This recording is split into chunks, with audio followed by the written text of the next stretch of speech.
Welcome back to the Buddhist Audio Bookshelf YouTube channel. Today, we continue our reading of Meditation by Thanissaro Bhikkhu, also known as Geoffrey DeGraff. We deeply value your support. Please like and share this audiobook to reach a wider audience, allowing more people to benefit from its wisdom. Don't forget to subscribe to our channel, ensuring you receive immediate notifications as we upload new content. Together, we can spread the teachings of meditation and mindfulness, fostering a community of enlightenment and inner peace. Thank you for being part of our journey to make these profound teachings accessible to all. Let's start today with reading. 3 Stages in the Practice. May 26, 2010. There are 2 sides to the practice: the side of letting go and the side of developing. We hear a lot about the letting go, and there are many things we do have to let go of. As you're sitting here focusing on the breath, lots of other things will come into the mind and you just have to say no, no, no, no, no.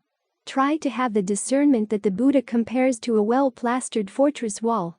The enemy tries to climb up the wall, but can't because the plaster's so smooth. You don't want to leave any toeholds or handholds for anything to come into the mind right now, which means that as soon as you see the mind latching onto something aside from the breath, you want to cut it off. The Buddha also compares discernment to a knife. As soon as you see that something's catching a toehold, you try to cut it right through the toes. If you can let it go that quickly without much more ado, then fine. At other times, though, you actually have to look into it. Why is the mind attracted to that kind of thinking? What pleasure does it get out of it? What gratification? Then look at the drawbacks. As the Buddha said, if you were to sit there and think about that kind of thinking for a long period of time, where would it lead the mind? To a place you want to go or to some place you'd rather not go? Remember, your thoughts are not just little bubbles that appear, go pop above your head, and then disappear without trace. They lead to habits, they lead to actions, they have their consequences. That's one thing to contemplate. What are the consequences of this kind of thinking? Where is it going to lead? Sometimes a little tiny thought plants a little seed in the mind, and then the seed begins to sprout and send out roots. Even though the mind may seem to have a nice well-plastered wall, the seed will find a crack, like those banyan seeds that find a crack, send out roots, and can take down buildings. Those little tiny seeds can destroy whatever skillful qualities you're trying to develop. So the ability to let go, to abandon, to cut away, is an important part of the meditation. On the other side, there's the need for establishing of giving rise to skillful qualities in the mind. In terms of right effort, there are actually 3 levels to developing skillful qualities. One is just giving rise to them. Like focusing on the breath. That's the beginning of concentration. Focusing on the body in and of itself. That's the beginning of mindfulness, the beginning of concentration. If you find that you've been away from the breath, just come back and re-establish your mindfulness. That's the beginning, the establishing, the giving rise to. Then from the next second on, it's a matter of developing, in other words, maintaining and, in the Buddha's words, bringing to culmination. You've done 1 breath, so now you do 2, now 3, now 4. Just keep at it. 5, 6, 7. See how many breaths you can stay with in one continuous long tracking shot. We're not here to make a movie with lots of quick cuts and jumping around. We want to see what world record we can set for long track meditation. How long you can stay with the breath without getting distracted. Obviously, the maintaining and the letting go are going to have to work together. As soon as you see that anything has the slightest inclination to exert a pull on the mind, you've got to drop it. One way of working against that pull is to try to make the breath as interesting as possible. Notice when you breathe in. Where do you feel it? Where does the sensation of an in-breath start for you? It may start in a place that it doesn't start for somebody else. How do you know that your body needs an in-breath right now? How can you tell when you've been breathing out too long? As people get older, they have a tendency, agently noticed it, to start breathing out too long. They're squeezing out their energy. If you find that happening, try to shorten your out breaths. Learn to become more and more sensitive to how you can read the needs of the body and compensate for any bad habits you may have picked up in the way you breathe. The breath, when it's handled properly, is medicine. It can give you energy when you need energy. It can calm you down when you need calming down. It can help you deal with pain in different parts of the body, as when you learn to breathe around the pain or through the pain, so you don't feel so threatened by the pain. As you're doing this, your meditation becomes a matter of maintaining and developing together. The concentration deepens. It gets more firmly established and begins to show some of its rewards. There's a sense of ease, a sense of refreshment. Just the fact that you haven't been worrying about other things for 5 minutes is a good sign right there. That's a healthy thing for the mind. And often we overlook that. That's what the Buddha calls the pleasure that comes from seclusion. Simply that you're not going after unskillful thoughts, you keep the mind secluded from their influence. That brings a certain amount of ease to the mind. There's a passage in the canon where the Buddha talks about devas who are corrupted by play and corrupted in mind. They spend all their time gazing with lust and envy at one another. It wears them out physically and mentally, lust and envy. Even here on the human level, a lot of unskillful thinking does just that. It wears you out. So the simple fact that you're not thinking about anything sensual, not paying attention to anything sensual, that allows for a level of pleasure and energy that you should learn how to appreciate. Then try to maintain it. Allow it to deepen. Allow it to seep into the different parts of your body. This is where rapture begins to appear as the sense of fullness, more and more apparent in the different parts of the body that are not being run over by the moving breath energy. They're allowed to maintain their fullness as you breathe in, as you breathe out. This is what the Buddha calls the developing of the establishing of mindfulness. There are actually 3 stages as you establish mindfulness. One is just that. Getting it established, giving yourself a frame of reference. And then, as the Buddha says, you develop it by learning how to understand the principle of cause and effect, how things are originated and how they pass away. Notice, he says origination here. He doesn't say just arising. The word is samudaya, origination. You're trying to see how causes act to originate effects. The only way you can know the connection of a cause to an effect is by experimenting. Try different ways of breathing, see how you can give rise to a sense of ease, a sense of pleasure, how you can get rid of any sense of strain or discomfort. As you do that, your concentration gets more and more established, your mindfulness gets more and more established. These 2 qualities go together. Sometimes you hear that mindfulness and concentration are 2 totally antithetical qualities. That mindfulness is a broad, open acceptance of things, whereas concentration is a narrow focus, exclusive of all else. If that were the case, you couldn't practice mindfulness and concentration together. But that's not how the Buddha described mindfulness and concentration. The 2 qualities go together. Mindfulness gets fully purified only in the 4th jhana. And the establishings of mindfulness are the themes of concentration. So they're meant to go together. They're both meant to be settled and broad.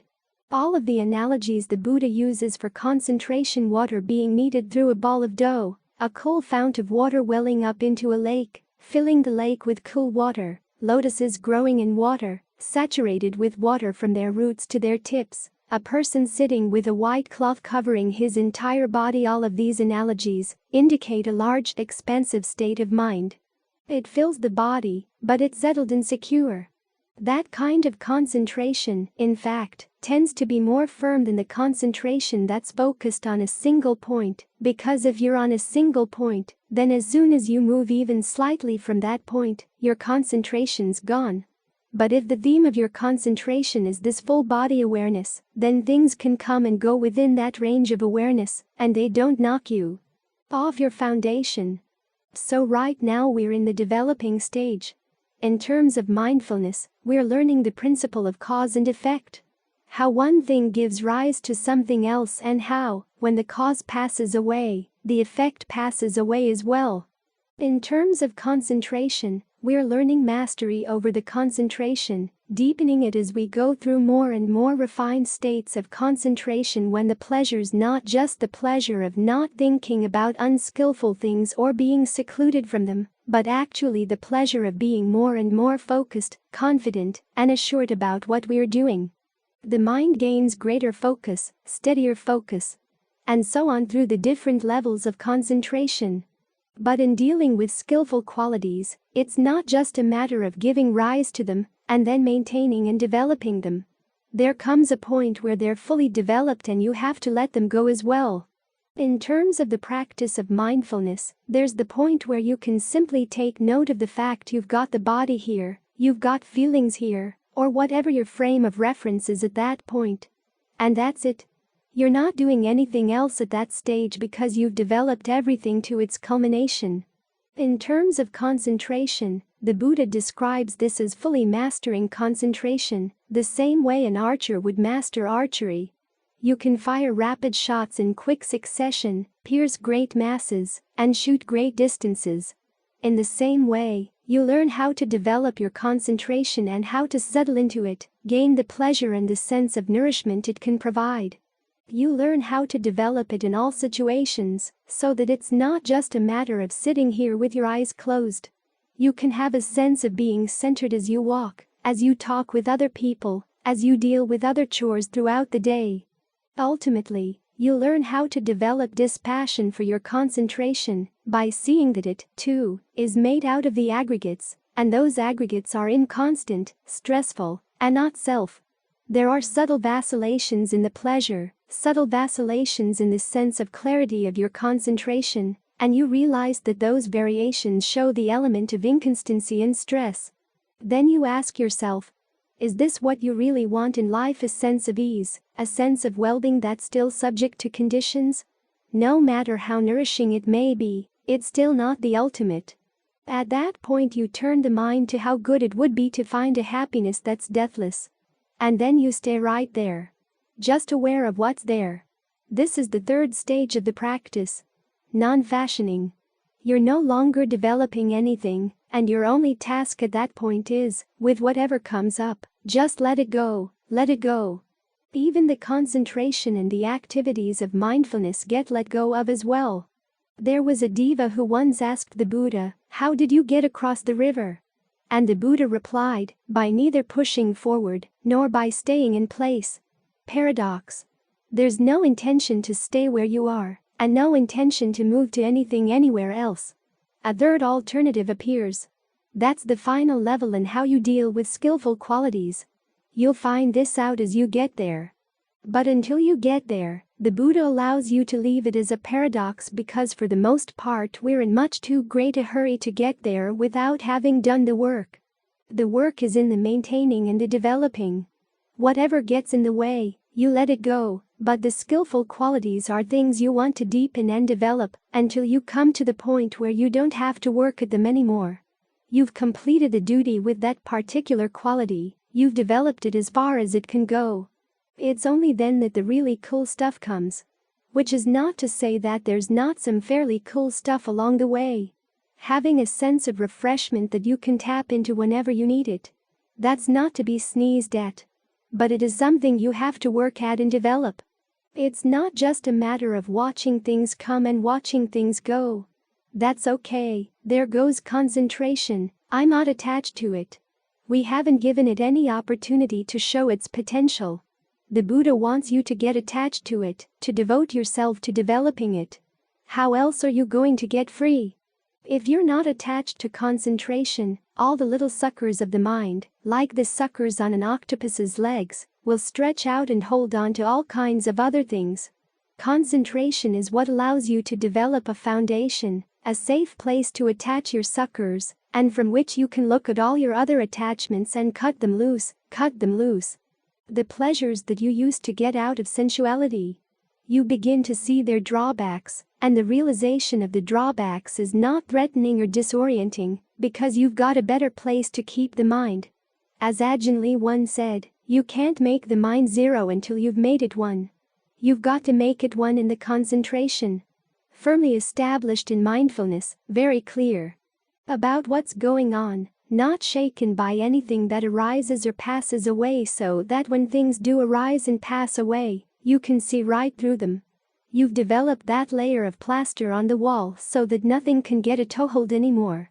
The whole point of this is to get you really attached to one thing, and then, when you let go of that final attachment, there's no other place the mind can latch onto.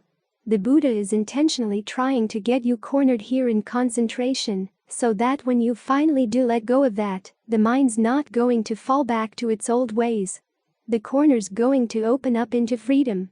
So the grunt work of meditation, just letting go of distractions and bringing the mind back and trying to stick with it. This is important work we're doing here. It's good to know that ultimately there will come a point where you don't have to keep on working, but you also have to realize that you're not going to get there without doing the grunt work. When they talk about the path and the goal being the same, the most fruitful way of understanding that is to realize that you're not sitting here in a car going down the path and looking ahead to see when the goal's going to show up. You'll see the goal by looking carefully at the path you're following, where you are right now, each step along the way. So pay all your attention right here, to what you have to be doing right here. That's where all the important and valuable things will appear. Accepting the Buddha standards. February 10, 2010. When you come to the meditation, you should come with an attitude of respect because you're doing something important here.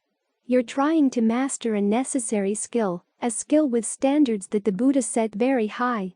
You want to have respect for that fact.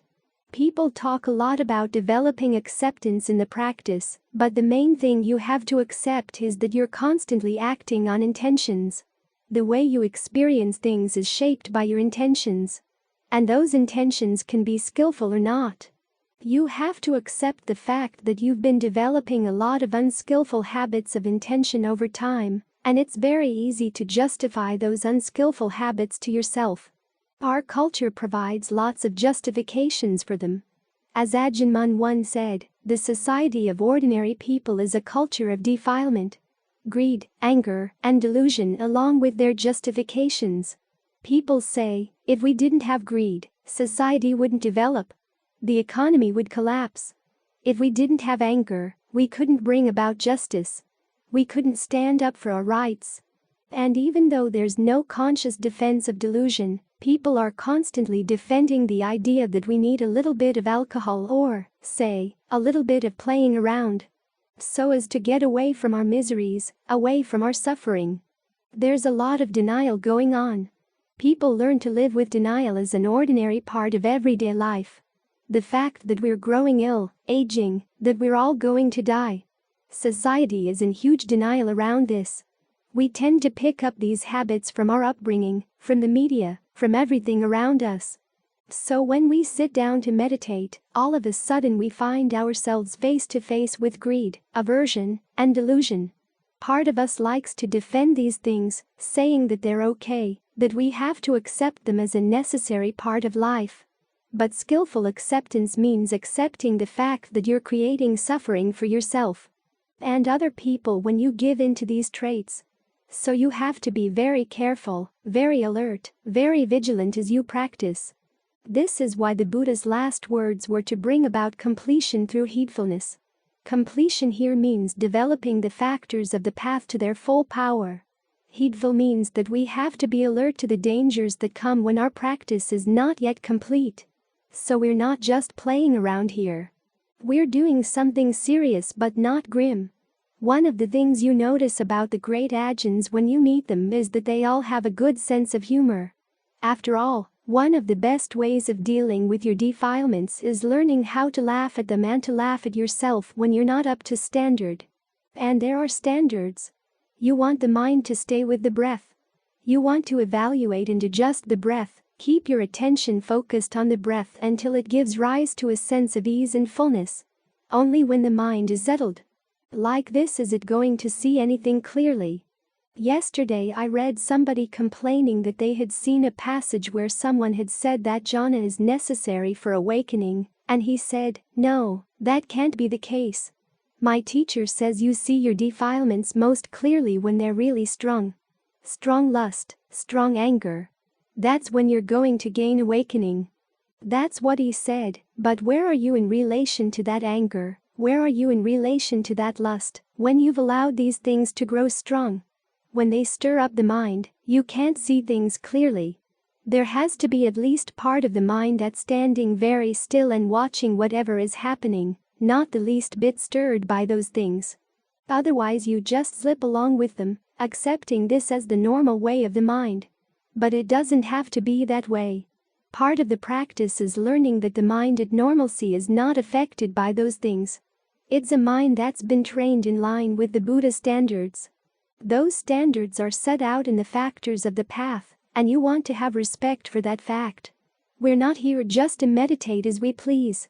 We have to check ourselves to see if there's anything we're doing that's causing stress, anything causing harm to ourselves or to people around us.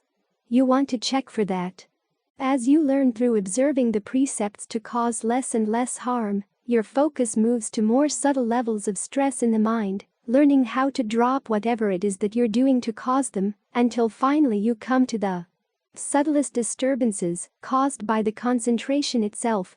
In each case, you want to accept, 1, that the stress is actually happening, and 2, that it's coming from something you're doing.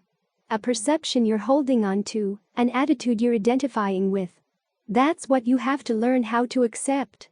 This requires having a mature attitude toward your own weak points, a mature attitude toward the areas where you're still lacking. Being mature means learning, on the one hand, not to beat yourself up over these things, but on the other hand, learning how not to just say, "That's okay. It doesn't really matter." Mature acceptance means accepting responsibility and accepting that these habits are deeply worn ruts in the mind. It's going to take time to learn to overcome them, but you do want to overcome them. Because it's also good to accept the fact that there is something better in life. After all, the Four Noble Truths don't point just to suffering and the cause of suffering. They also point to the path and to the cessation of suffering. Those things can be a part of life, too. Now, a lot of people wouldn't want to be bothered, but again, that's their choice, and we should be allowed ours. Ajahn Viewing talks about the devas that get bothered by our practice, afraid that we'll go past them. But it's not just devas. There are human beings out there who don't like the idea that there really is a deathless, and that it really is attainable through human effort. They don't like to think about the challenge that poses. They prefer to think that it's not really true, and the Buddha was simply teaching us how to accept things as they are, and be perfectly okay with them. Because otherwise, there's a path to follow, and there's effort that has to be put forth. You have to be disciplined. A lot of people don't like to hear this. They don't want to accept that. Their idea of acceptance is very lazy and narrow. But if you can accept the fact that there really is a deathless, that there's a dimension free of suffering, a dimension outside of space and time, and it can be reached, it can be touched through human effort, that's learning how to accept your potential. You want to learn how to accept the demands of your potential. Nobody's forcing you to do this, but if you want to make the most of your potential, this is what you've got to do. All of the Buddha's shoals are conditional. He never forced anybody to do anything. But he said if you want to attain a state of peace, this is what you should do. This is what you have to do. It's required by the principle of cause and effect. So have respect for this fact. Have respect for your own potential, respect for your desire for true happiness, and accept the fact that, yes, it is a long path. The people for whom the path is short have already gone to the end of the path. You read the stories about all the people the Buddha taught in his time. It was as if he was picking the flowers in a field full of flowers, selecting just those that were ready to bloom, and leaving the rest behind to bloom later. We're the late bloomers. Who knows where we were at the time, hiding out under a rock someplace. You might say he picked all the fruit that was already ripe, and now we're gradually ripening ourselves. So it may take time, it may take effort, dedication, discipline. All those virtues that tend to get short shrift in our society. But we're not here as consumers. Which is apparently what our society would like us to be. We're here to make something of our potential to find true happiness, not the happiness they want us to buy. We have to discipline ourselves because that's what's required, to have respect for that fact and accept whatever comes along as part of the training. Whatever the training requires, try to be up for it. This is the right effort that really constitutes the middle way. In other words, appropriate effort, appropriate for whatever the occasion, whatever the defilement coming up in the present, and whatever your state of mind. Sometimes this requires very delicate work, very refined, very easy. Sometimes it's hard and takes a lot of effort. You have to sit through a good amount of pain and struggle over some of your defilements. The struggle comes from the fact that the defilements aren't all obviously bad. They have their appealing side. They have their hooks. They're sticky, like Velcro. So there's going to be a struggle, back and forth. Learn how to accept that as well. Because when you do it, ultimately you get to the point where the mind doesn't need acceptance or rejection. That's one of the qualities in arahants. An arahant's mind is beyond acceptance, beyond rejection. But to get there, you have to learn how to distinguish what really needs to be accepted, what really needs to be rejected, and bring the proper amount of respect so that you do it right. Bring your practice up to standard.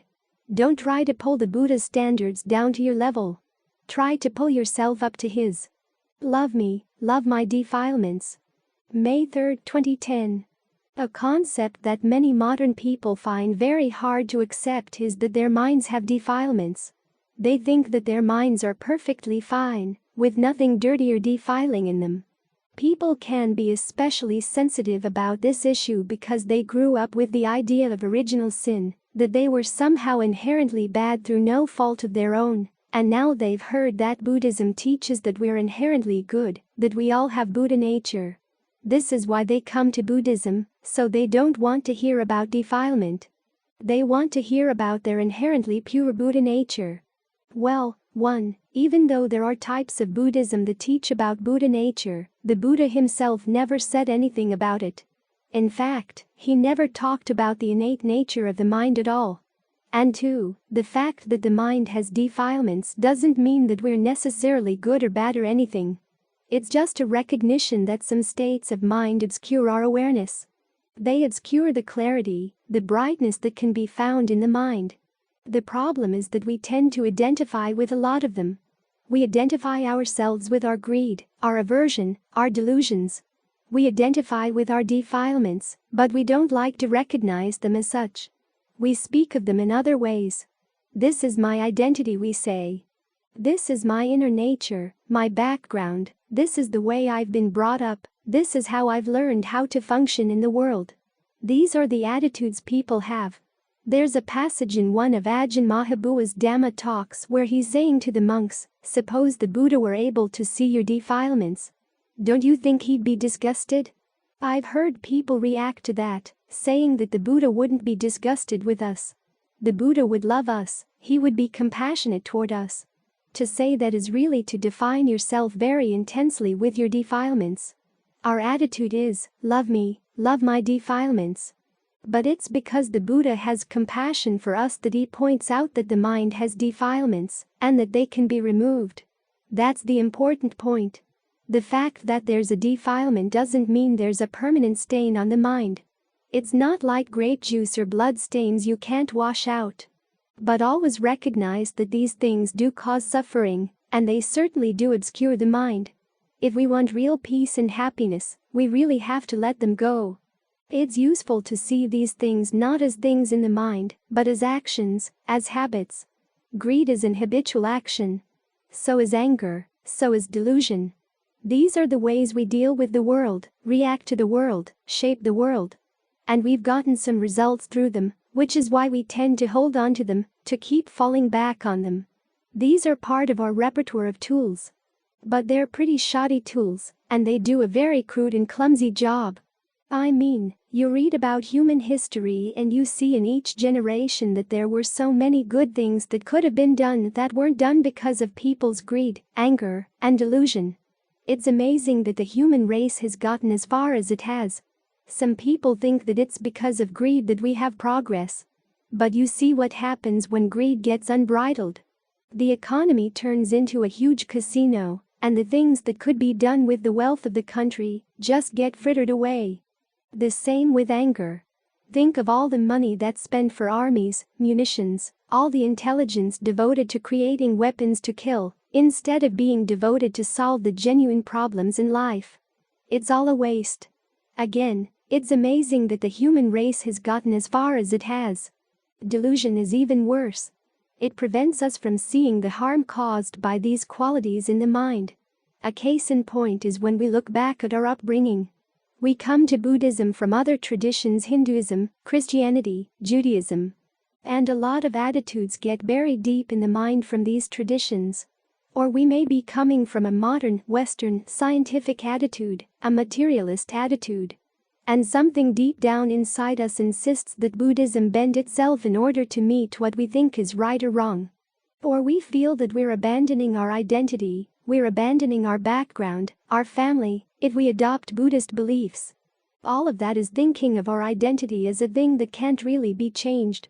And this is precisely where the Buddha says no. Your identity is made up of clinging aggregates. The clinging itself is an action. The aggregates are actions. Each of the aggregates is defined by an activity. Form deforms, in other words, it keeps changing. Feelings feel, perceptions perceive, fabrications fabricate the other aggregates into actual aggregates, and consciousness cognizes. These things are defined by their activity. And these activities are the raw materials from which we create our sense of self. In our delusion, we tend to think of self as a thing we're stuck with, either for metaphysical reasons or for social reasons.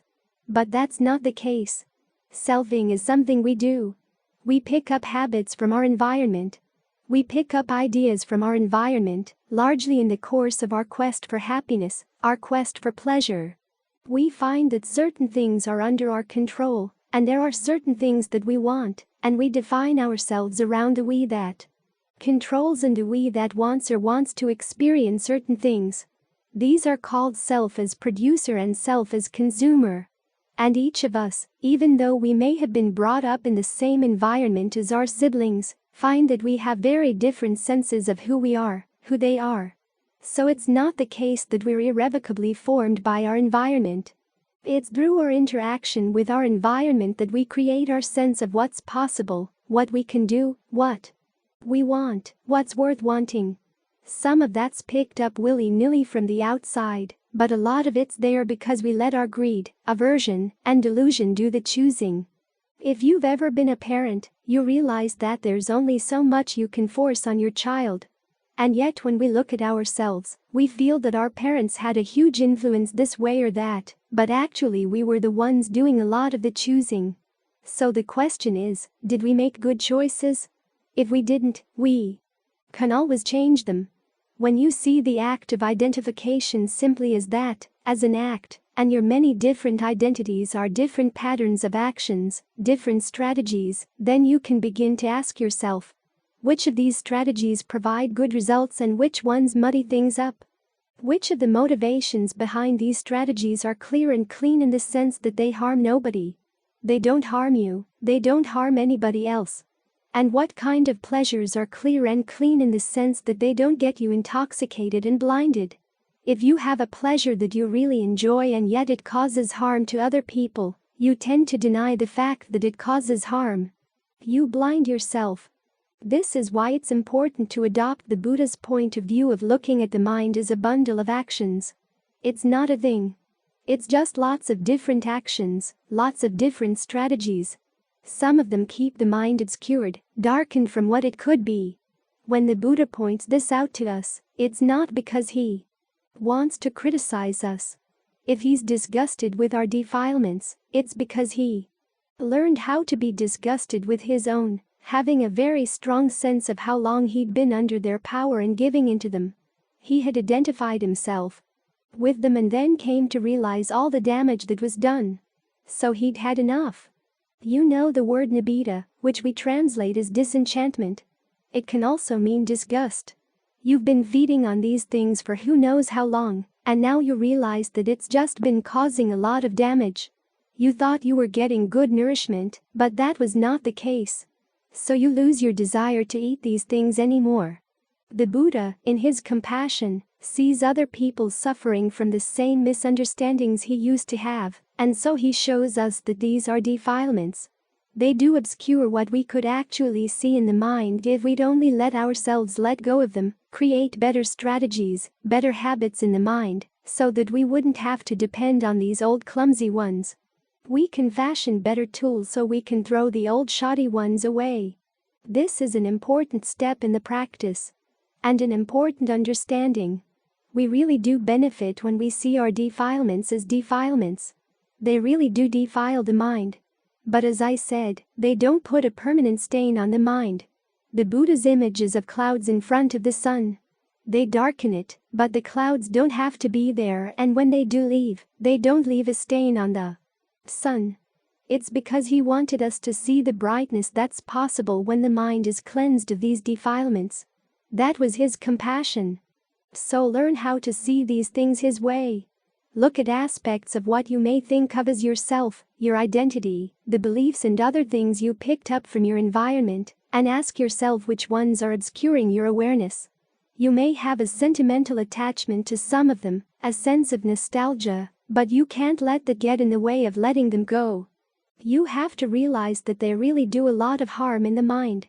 Only when you recognize that fact can you be free from them, free from that harm.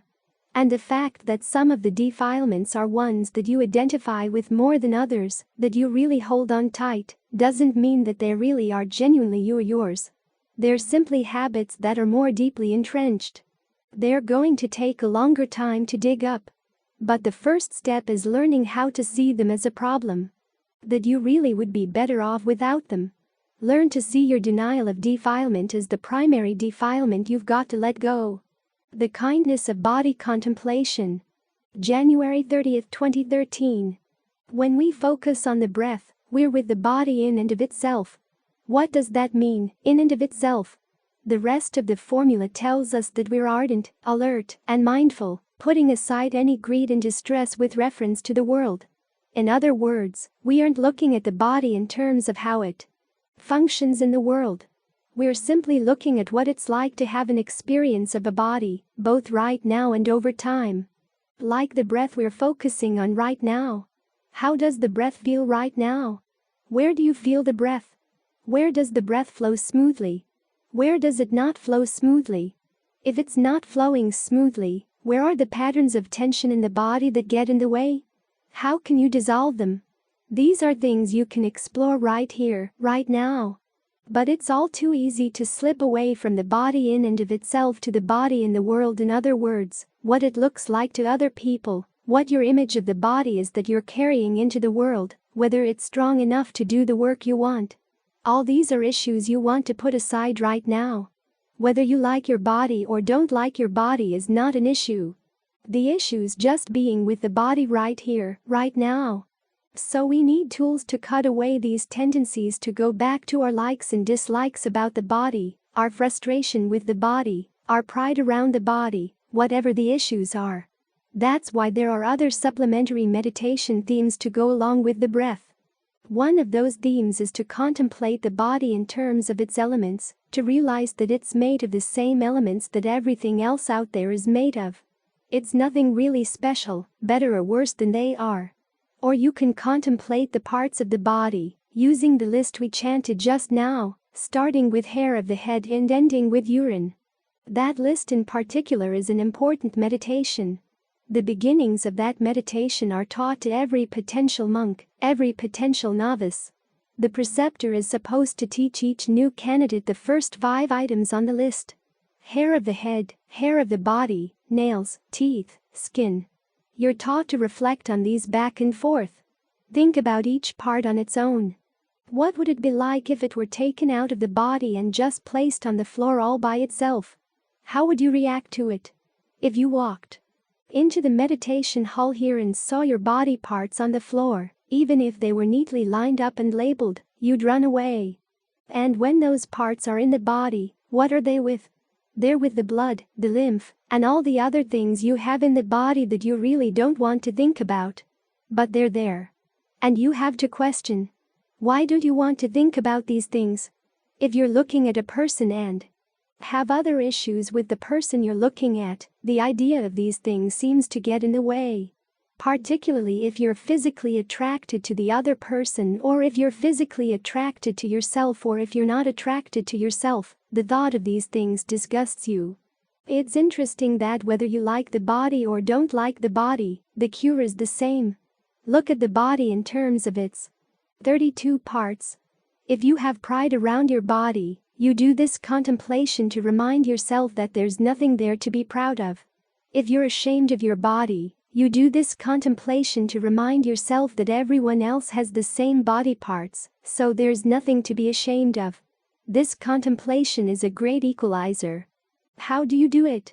You can go through the list, visualizing each of the parts, and ask yourself, where are they right now?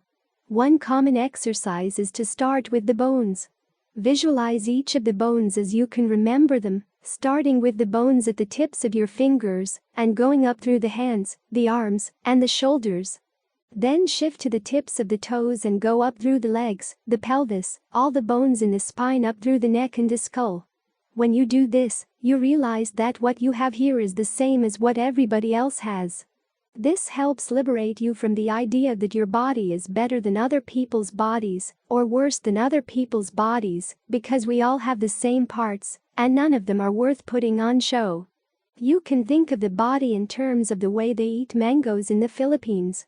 You take a knife and first you cut the sides of the mango away from the seed, and then you've got two little boats of mango, each in its skin. Then you cut the flesh crosswise in little squares without cutting the skin, and you can turn it inside out, so that the squares of mango separate out, and you can eat them without using a spoon.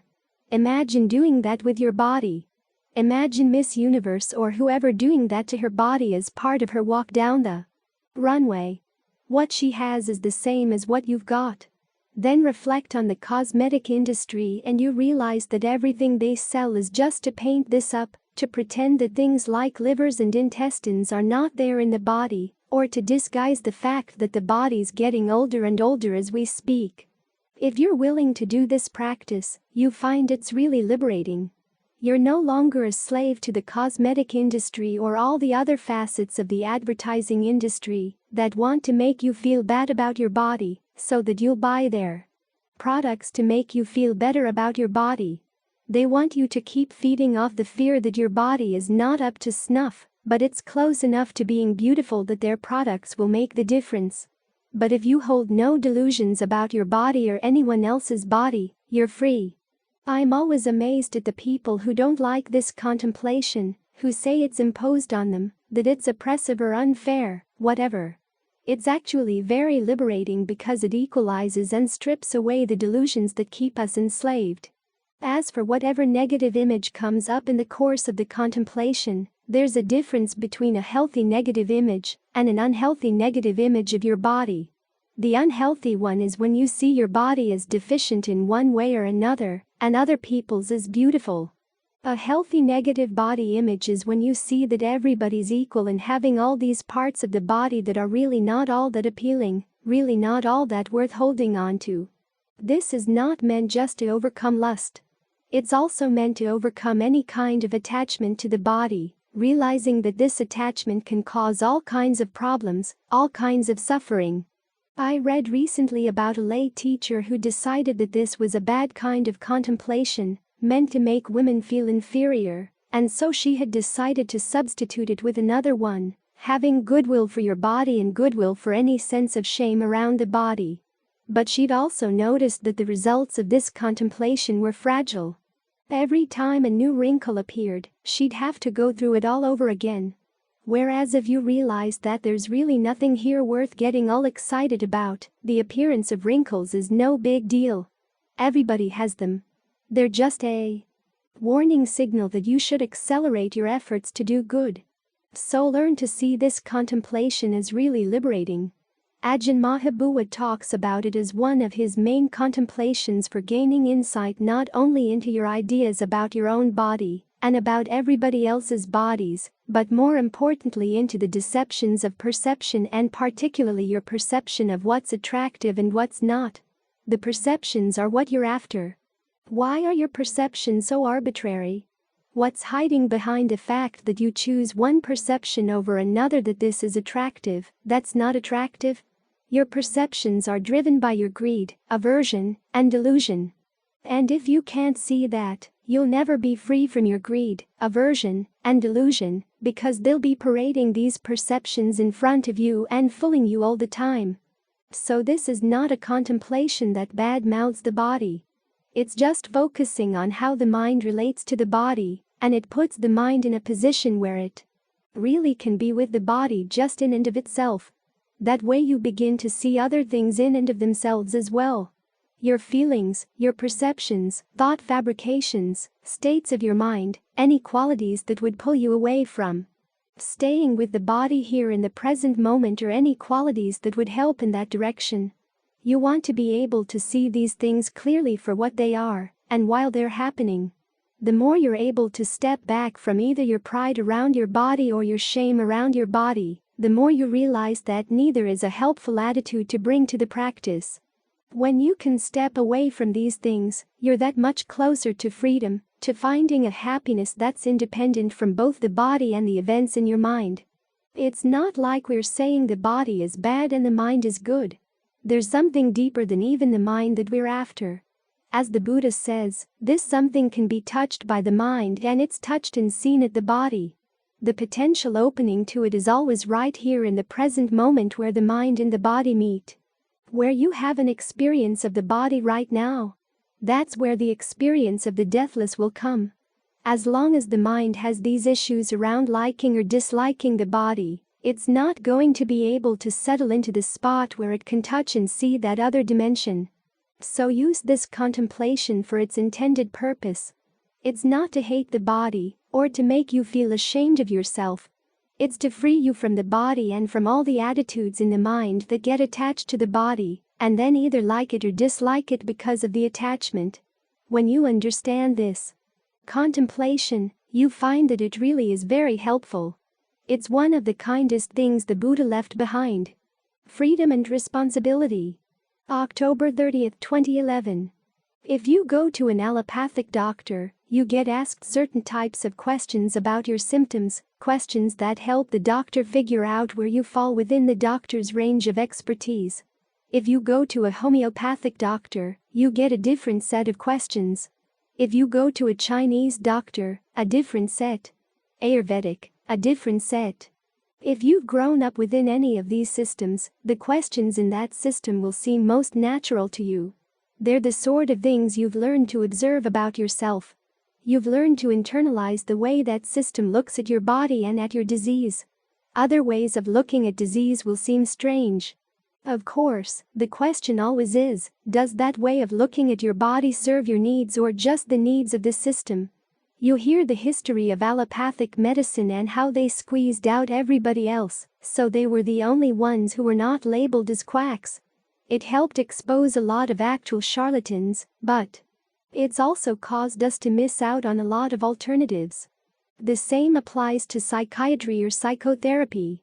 There are cases that would come to an exorcist in Thailand, and the exorcist would immediately say, "Oh, spirit possession." If the same sort of case came to a psychiatrist here in the States, he'd say, "Ah, schizophrenia." So which is it? You have to label it so you can cure it, but which label will lead to the most effective way of curing the disease? There's always the question. Are you being best served by these different systems, or are you just being treated as more grist for their mill? This is one of the areas in which the Buddha's teachings are really special. All he teaches, he says, are suffering and the end of suffering. But he doesn't really define suffering that clearly. He gives examples and they're pretty broad. Not getting what you want, having to stay with what you don't like, being separated from what you do like. You can interpret these examples in your own language and tailor them to your needs. And the cure he advises is not one that he's going to impose on you. It's one that you have to administer yourself. This gives you a little bit more confidence. You're not there for the sake of the institution. Of course, there have been Buddhist institutions that have developed around ways of defining your problem for you, like the Tibetan Book of the Dead or the Chinese Sutra of the 10 Kings, where they tell you you've got to look out for your dead ancestors, because at this number of days after their death, they're going to go to this court, or they're going to go through this stage of the bardo, and you've got to pay the monks or the nuns to do the proper chants to make sure your dead loved ones get through this stage.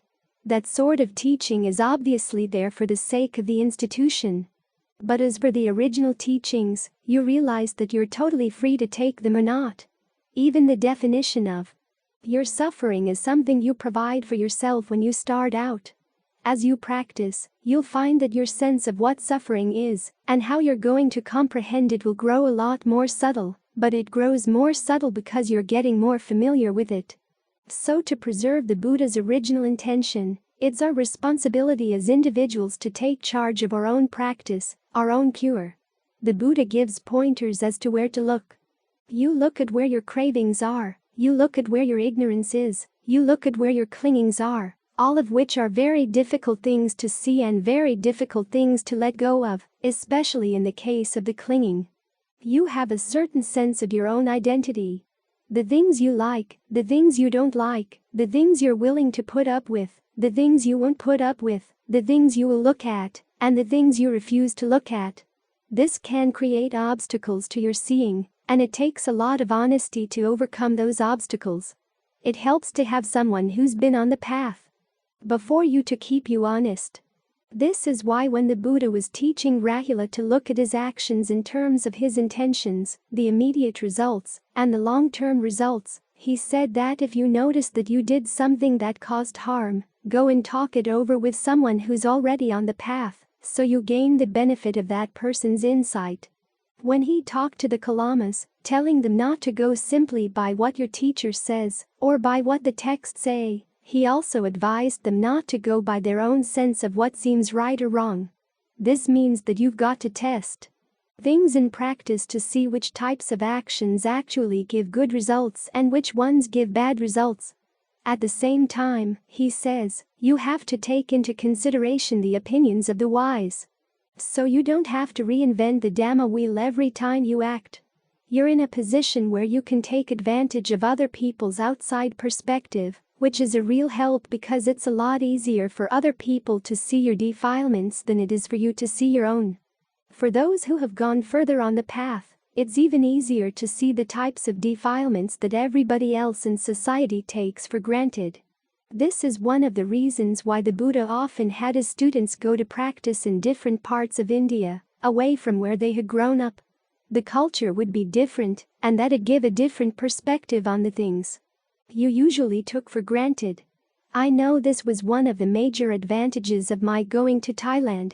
Some of the values I took for granted and some of the activities and attitudes I took for granted, I suddenly discovered, were questioned over there and viewed with a certain amount of suspicion and skepticism. It was good to have that outside perspective. But I still had to do the work on my own. This is what Ajahn Fuang meant when he said you have to think like a thief. Don't expect the teacher to hand everything to you. You have to try to figure things out for yourself. That doesn't mean just figuring out what the teachings are, but also figuring out where your own defilements are, figuring out how you play tricks on yourself, how you hide things from yourself. You're the joint that has to be cased. Only if you're willing to take on that responsibility is the training possible. The teacher is here to provide perspective, to help suggest opportunities or approaches you might not have thought of on your own or that might have occurred to you only after a long time. But the basic work in administering the cure is your work.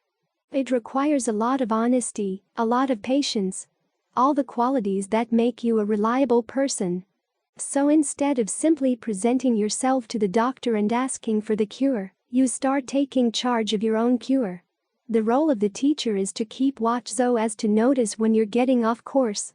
As Ajahn Chah said, he sees people wandering off the right side of the road, so he says, go left, go left. Other people wander off the left side and he says, go right, go right.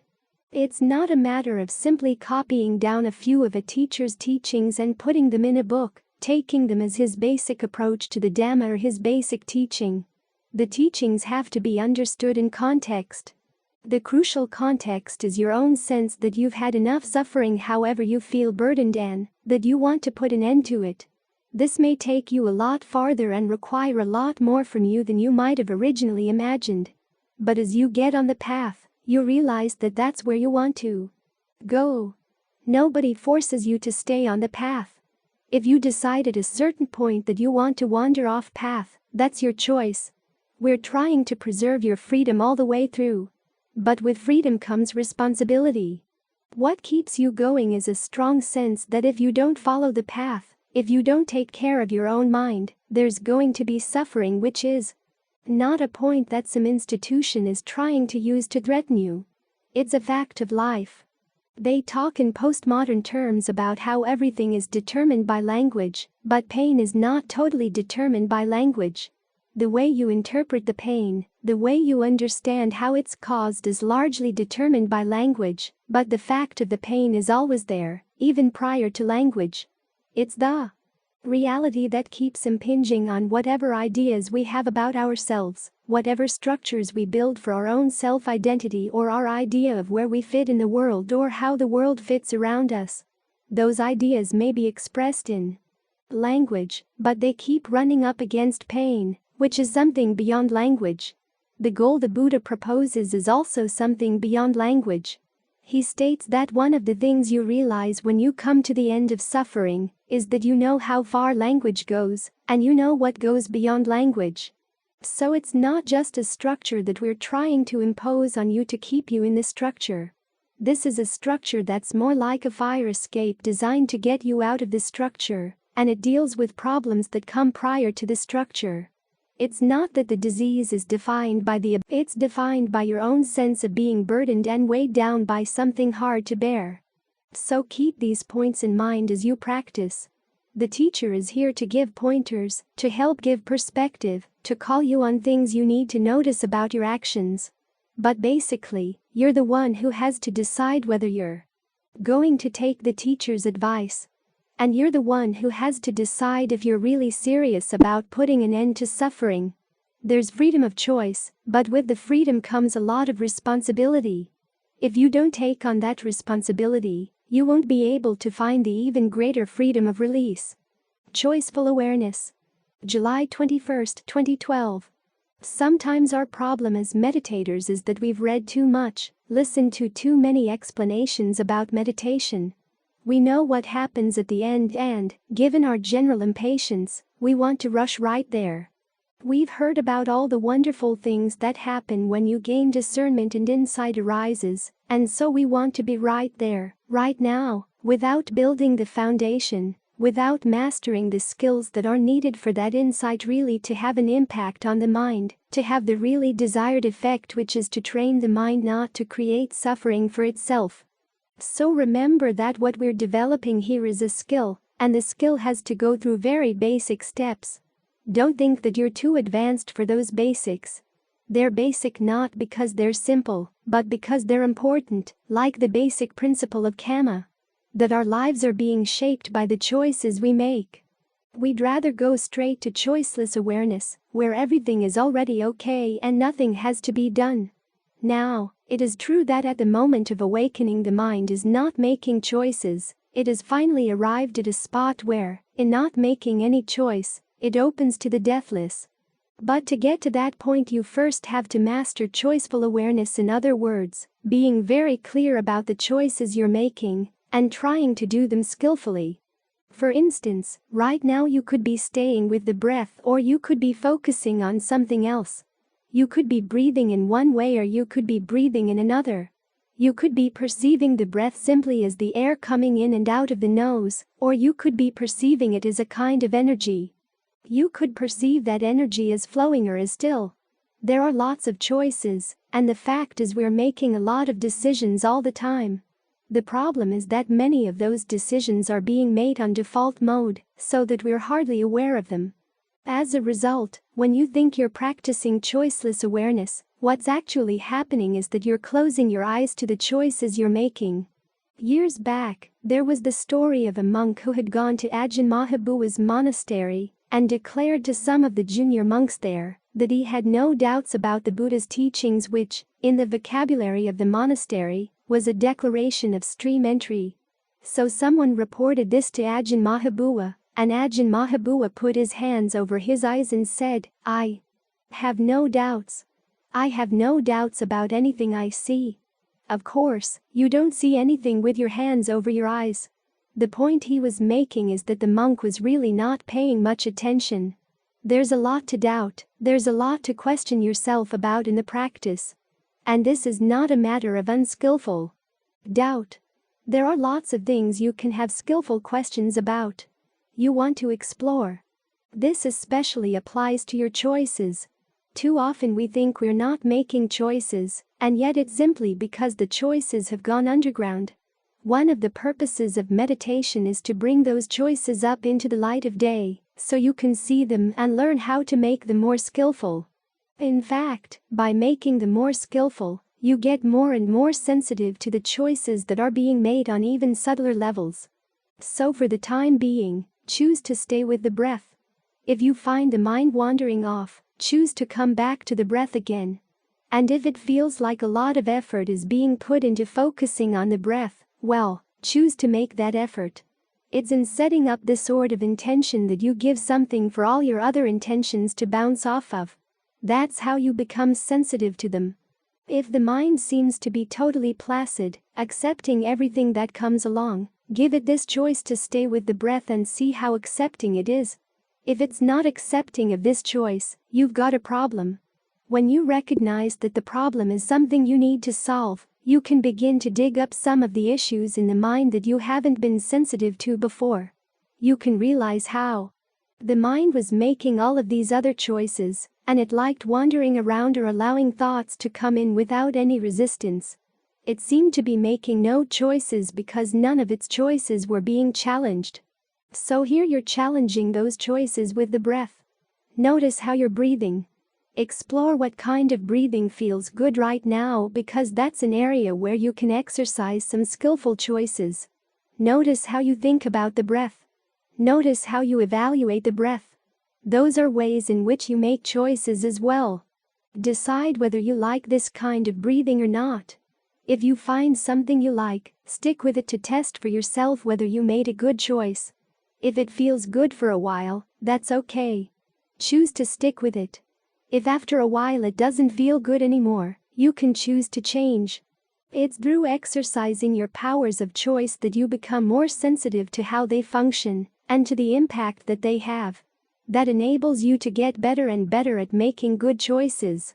For example, you can focus on the way you perceive the breath. When the breath comes in, where do you think of it coming in? From which directions does it come in? You might want to explore first to see what those directions already are before you decide to make changes. Sometimes, when you breathe in, some parts of the body are getting their breath energy from the front, and others are getting breath energy from the back. Some parts have the breath energy coming down from the top of the head, others have breath energy coming up from the soles of the feet. These energies may be harmonious or may be in conflict. This is something you can explore. Then you try to figure out how to resolve some of those conflicts. How do you breathe, and how do you hold a perception of the breath in mind that allows things to work together, so that when the breath energy comes in, the whole body feels like it's being nourished, with no sense of conflict. As you stay with the breath, you begin to notice that the breath energy in some parts of the body is moving, while in other parts of the body it's still. Now, it can be still either because those parts of the body are being depleted or starved of breath energy, or because they're full. They don't need any more energy. Ajahn Fuang's image is of a big jar of water. In Thailand, when they collect rainwater, they use enormous earthenware jars. As long as the jar is empty, you can put more water in, put more in, but you get to a point where it's full, and no matter how much more water you put in, the water in the jar is just going to stay as it was. You can't make it even more full than that. Any excess water just overflows. The same with the breath. It's usually a good idea to try to breathe in an energetic way as you begin meditating, and to think of the moving breath energy going through all parts of the body, waking up the different elements, waking up the different parts of the body, energizing them until you gain a sense that the breath energy is full, and that trying to push more energy into a particular part of the body is actually unpleasant. That's a sign you've got a section of the body that should be left alone and allowed to stay still. The sense of stillness that's full. That's what you allow to spread at the next stage. There's a Dhamma talk where Ajahn Lee mentions that you don't want to spread the moving energy around. He's talking about this second stage, where there's just a sense of fullness, stillness, lightness, pleasure. Sometimes, paradoxically, the fullness feels empty, but there's a sense that it feels really good. You allow it to spread around. Let it spread through the body and allow all the still energy areas to connect up. The breath will then get a lot more refined. You can pursue this to the point where everything grows totally still. Your thoughts are still, the breath is still, the body feels filled with still breath energy, the mind feels no need to go thinking about anything else. Of course, deep down inside, it's still making choices, choosing subtly to stay right here, to maintain what you've got. But a lot of other choices just fall away. You're not interested in getting involved with other things, and when other choices or intentions do come up, you see them very clearly. How? They form at the frontier area where they're not clearly mental or physical. There's a kind of stirring, and you can just leave it as a stirring in the breath energy, or the mind could slap a perception or label on it, and turn it into a thought and go running with it. But as you're staying right here, you realize that you're right at the point where that kind of decision is being made. For the time being, you can decide. No thoughts, no thoughts.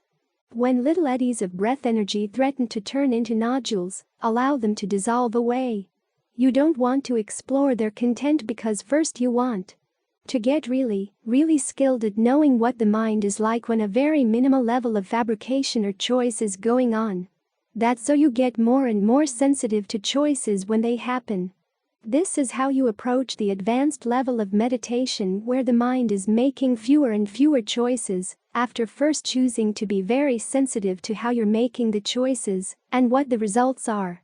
You're practicing choiceful awareness, learning how the mind chooses to be still and chooses various ways of breathing and perceiving the breath and perceiving any distractions that may come up in such a way that you can maintain this stillness.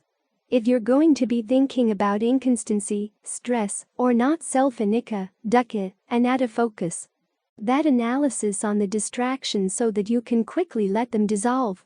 Allow your concentration and awareness of the breath to be as constant and pleasurable and as much under control as possible. It's in exercising these choices that you get really, really sensitive to what's going on. That way, when the moment arrives where there's a genuine lack of choice, you're poised right at the threshold of something really important. It's because you've developed this sensitivity to choice that you can detect even the slightest glimmerings of choice that may come up in the mind. That's how you let them go. Without having developed this sensitivity, you won't see them. If you don't see them, there's no way you can let them go. So don't be in too great a hurry to get to the end point.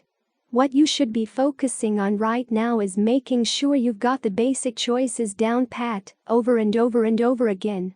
This requires patience. Everybody, of course, would like to go straight to the end, but you can't go to the end until you've gotten really sensitive about the basics. The choice to keep coming back to the breath and to choose skillful ways of breathing. Those are the choices that will open things up inside. The path may not progress as quickly as you'd like, but it does progress. It gets you there. Otherwise, if you try to force yourself straight to the end, you end up falling off and going nowhere at all. In keeping with the Buddha's teachings, we underscore the profound significance of disseminating wisdom extensively. Today, we've converted this voluminous 1,000-page tome into an easily accessible audio format. Now, the responsibility to further this noble cause rests with you. Through your subscriptions, likes, and content shares, you play a pivotal role in the widespread distribution of these teachings, benefiting countless others. Let's uphold the age-old tradition of sharing knowledge and fostering mindfulness for the greater good of humanity. We invite you to join us in this mission, and together, we can create a profound impact on the lives of many